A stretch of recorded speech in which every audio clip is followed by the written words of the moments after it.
On estime que ça n'est pas une victoire de la défense, mais que c'est une réelle victoire de la justice, parce que cette décision est équilibrée.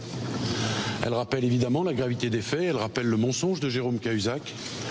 elle rappelle sa responsabilité dans toute sa plénitude, elle rappelle aussi sa personnalité, elle rappelle aussi ses fragilités et ses failles, et notamment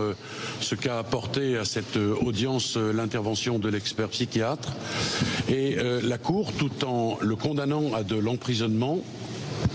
permet qu'il y ait un aménagement de cette peine. Ça n'est pas acquis, il faut saisir une autre juridiction, il faut saisir un autre juge, le juge de l'application des peines, et faire valoir les éléments de réinsertion, mais qui nous permettent dès à présent d'affirmer que, évidemment, Jérôme Cahuzac,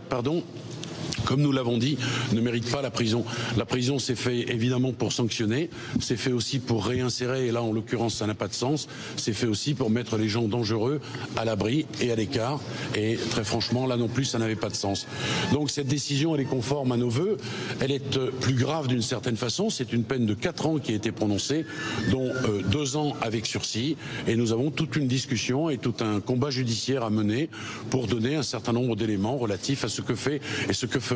Jérôme Cahuzac, qui est évidemment l'architecte de son avenir.